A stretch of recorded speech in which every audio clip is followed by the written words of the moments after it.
Assalamualaikum warahmatullahi wabarakatuh. Waalaikumsalam warahmatullahi wabarakatuh. Selamat datang di channel Migunani. Kali ini kita kedatangan narasumber yang luar biasa. Narasumber berasal dari Kota Malang, Jawa Timur. Kita ditemani oleh host kita, Mbak Sinta dan juga Sam Bima. Dan tentunya di sebelah kanan saya ada narasumber kita, Bapak Adi. Ya. Apa kabar Pak Adi? Alhamdulillah sehat. Alhamdulillah. Bapak Adi akan menceritakan tentang kisah misteri yang dialaminya di rumah dan di perjalanan di sebuah kota yang ada di Jawa Tengah. Bagaimana ceritanya? Kita simak bersama di Migunani Channel.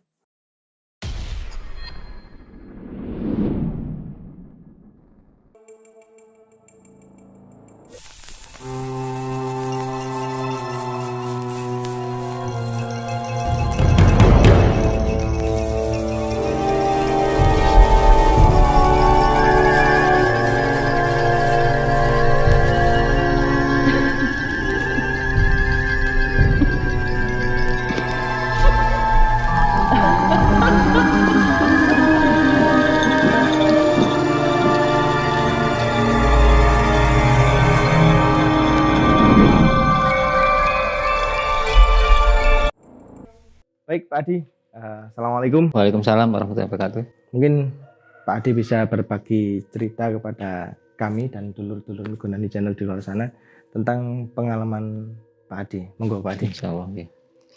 Ini ceritanya begini, sekitar tahun 2011 itu kan saya ditinggal sama istri saya meninggal. Terus karena istri saya meninggal, jadi saya boyong ke rumah orang tua. Jadi anak-anak saya itu saya suruh nempati ikut orang tua saya. Jadi rumah itu saya kosongkan. Setelah kosong agak lama, akhirnya tuh ada yang ngontrak, gitu dikontrakkan sekitar 1 tahunan. Nah begitu dikontrak 1 tahun itu saya lihat kok nggak dirawat, akhirnya rumah itu saya tempati sendiri. Cuman buat tidur malam aja. Jadi kalau siang aktivitas saya di rumah orang tua, cuma kalau malam aja tidur di rumah saya sendiri itu sendirian tiap malam. Nah, suatu saat kejadiannya itu tengah malam sekitar jam 1-an itu saya itu terbangun gitu, saya terjaga. Nah kebetulan kamar saya itu menghadap ke itu Pak, teras, ke teras rumah. Jadi kan langsung di depan rumah saya itu ada tanah kosong, yang agak ke kiri sini itu ada rumah. Nah samping rumah saya juga tanah kosong, di situ ada pohon apa itu kalau orang tempat saya itu mengatakan itu kernatu kan gitu. Nah itu ya. Nah terus pas terjaga itu saya kok terlihat ada di jendela itu ada sliwer gitu terus, kelihatan ada orang lewat gitu. Saya karena penasaran, saya buka jendela saya, ternyata itu ada sesosok pocong yang berdiri di depan itu. Maaf ini saya merinding nih cerita, sungguh ini enggak saya buat ini merinding semua.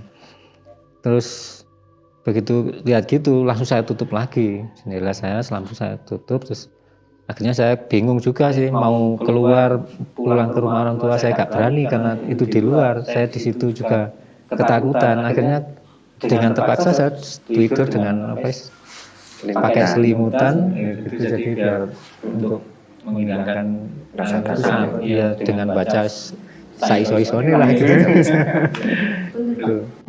Itu berarti pas Bapak buka jendela sosoknya solid, beneran solid gitu Pak?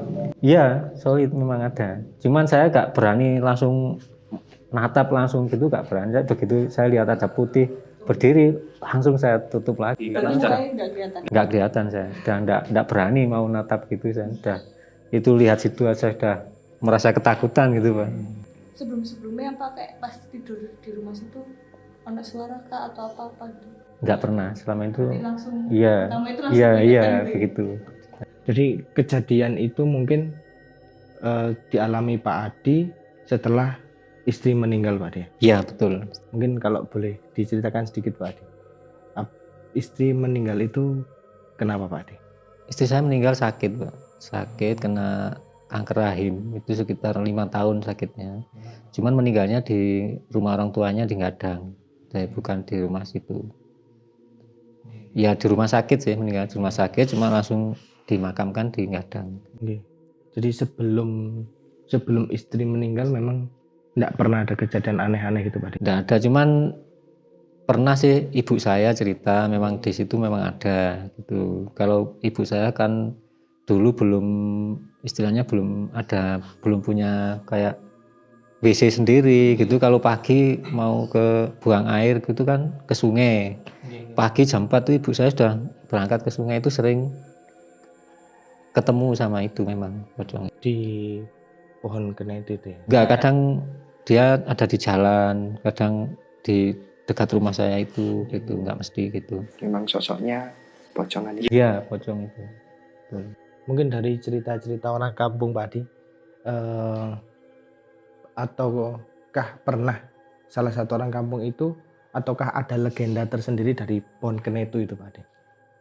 Kalau dari pohon kernatu itu sih saya pernah dengar itu katanya sih ada sosok genderuwonya gitu. Tapi kalau secara pastinya saya enggak, detailnya saya enggak cuma itu dari cerita orang-orang sih, saya sendiri enggak pernah istilahnya mengetahui sendiri. Cuma yang pocong ini memang saya benar-benar ketemu sendiri gitu.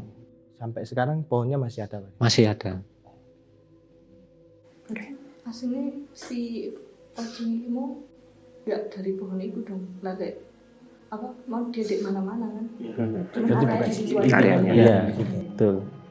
Cuman lebih sering itu di dekat rumah saya itu, di daerah Kernatu itu. Mungkin Sam Bima pernah mengalami kejadian tertentu yang berkaitan dengan pohon gitu. Ya memang gini Cak Ri, sepengetahuan saya dan banyak cerita-cerita yang pernah saya dengar juga itu, makhluk seperti itu kan memang banyak kan tinggalnya di pohon-pohon Pak Adi ya, termasuk di yang pernah saya tahu itu pohon kenetu itu juga memang menjadi rumah.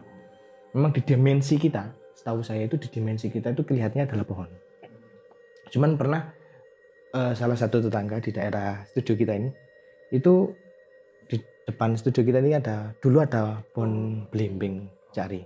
Nah, sempat suatu ketika itu ada orang parkir mobil Pak, dan di situ tuh tetangga saya sudah bilang, titip enggak apa-apa Pak, tapi jangan ditiduri di situ mobilnya.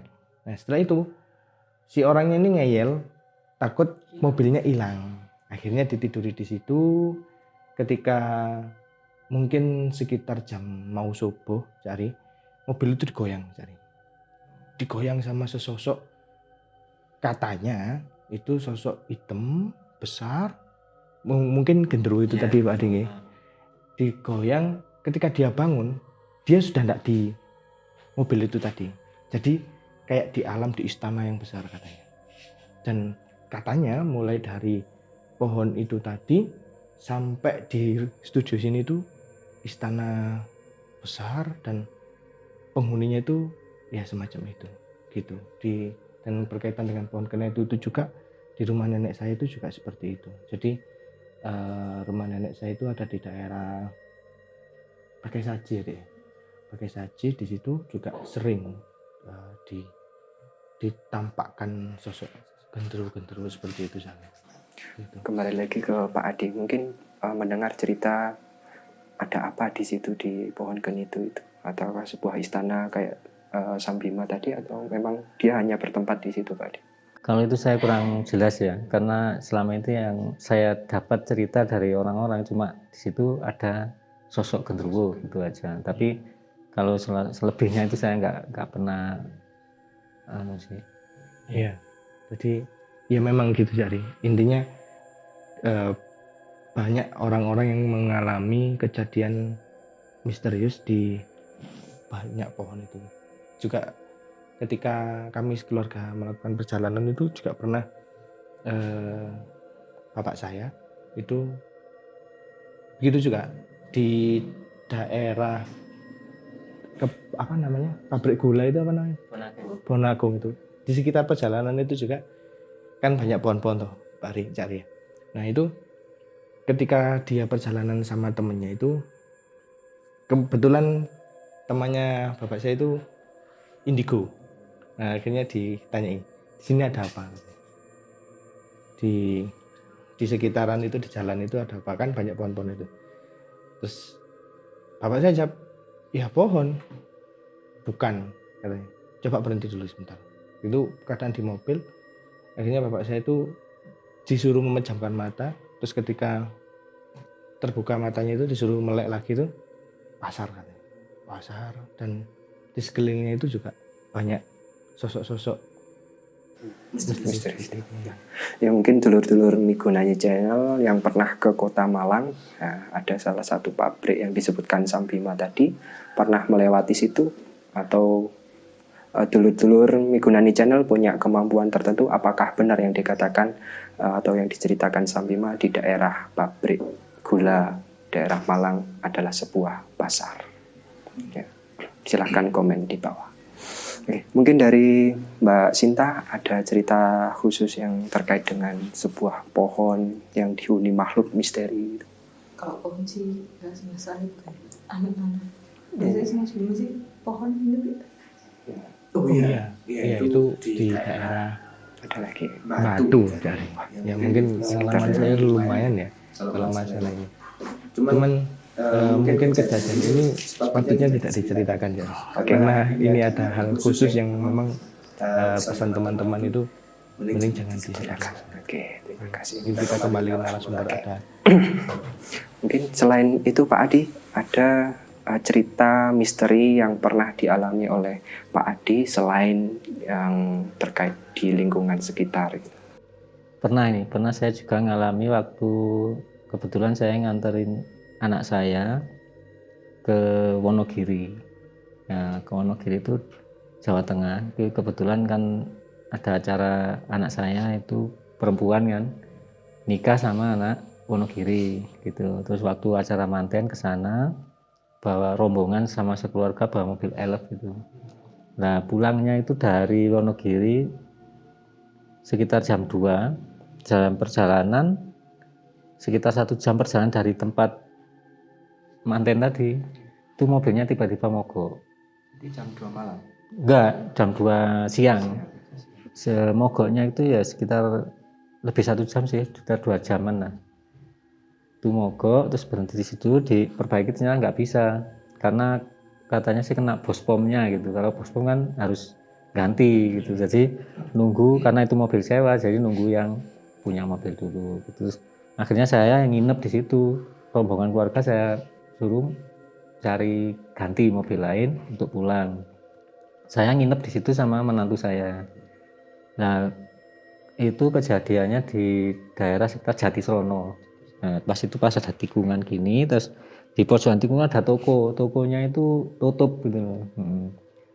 Nah, pas di situ tuh ada orang situ memang bilang, Mas kalau nginep di situ hati-hati, mending sampean ngopi-ngopi di sini aja. Kebetulan orang itu orang Malang, gitu loh. Orang Malang cuma tinggal di sana gitu loh. Jadi saya diajak ngopi itu, akhirnya setelah ngopi saya kok gak enak, mending ngantuk kan, tidur sama menantu saya itu tidur di mobil.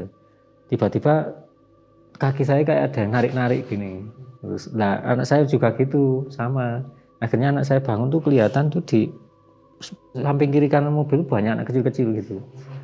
Oh, ini saya cerita ini, setiap kali cerita ini saya mesti langsung merinding Pak. Saya nggak Dia itu jam berapa? Itu sekitar jam 1:30 malam. 1:30 malam. Oh, berarti mulai mogok sore sampai nginep 2 malam itu 1 malam nginep. Jadi besoknya langsung diambil mobilnya sama yang punya, bawa mobil lain, terus itu bawa ke bengkel, kita bareng pulang sama yang kejadian di situ. Di tikungan ada toko tutup. Kalau sekitar situ hutan atau apa Pak Di? Rumah semua, banyak rumah. Cuma cerita orang-orang situ ya kebetulan di situ memang ada orang yang kebetulan orang Malang tinggal di situ. Jadi kan sempat kita bisa ngobrol gitu, komunikasi karena sama orang Malang ya. Itu diceritain kalau di situ tuh agak istilahnya kalau orang Jawa bilang agak wingit lah gitu kan. Jadi banyak kejadian-kejadian kayak kecelakaan apa itu ya di situ itu. Anak kecil. Iya. Anak kecil sih kayak tuyul apa ya anak kecil? Enggak, ya yang kebetulan yang lihat anak kecilnya itu anak saya. Jadi saya sendiri nggak lihat, cuma saya merasa kaki saya itu tarik-tarik dibangunkan gitu loh, Mbak. Ya. Ini merinding saya. Sungguh ini saya setiap kali cerita ini mesti merinding, Pak. Ini saya nggak bohongan ini. Bener. Jenengan berarti hanya berdua atau rombongan semuanya nginep di situ? Saya berdua aja. Ya, yang rombongan dan nyewa mobil lain pulang duluan. Tapi enggak sempat ada kejadian yang mungkin menyelakai Pak Adi mungkin. Nggak ada, alhamdulillah nggak ada, Pak. Cuma ya gangguan gitu aja lah. Gitu. Ini Sambimar pernah tahu daerah Jatisron itu daerah mana? Itu saya kebetulan juga belum pernah ke sana cari. Nah, nanti kita bisa Bisa. satukan Iya, ada mungkin dulu artikel-artikel yang Iya. berkaitan dengan itu. Jatisrono. Ada lagi mungkin Pak Di yang pengalaman misteri yang pernah jenengan alami di perjalanan atau di Kebetulan nggak ada sih. Cuma 2 itu yang memang benar-benar buat saya itu apa ya? Istilahnya kalau coro Jawa ini jangget lah gitu. Membekas ya, betul Pak, membekas. Cuma mungkin bahasanya kurang gitu. Dari 2 cerita itu Pak Adi, mungkin ada pesan-pesan dari Pak Adi ketika mengalami seperti itu baiknya seperti apa Pak Adi? Ya kalau saya sih seperti ya gimana ya, dalam artian kejadian-kejadian seperti itu menunjukkan bahwa memang alam di luar kita itu memang benar-benar ada. Jadi kita harus tetap yakin lah, dan kita harus tetap dengan kejadian seperti itu kita harus tetap berlindung pada yang kuasa untuk supaya nggak sampai terganggu yang lebih dari itu, gitu aja.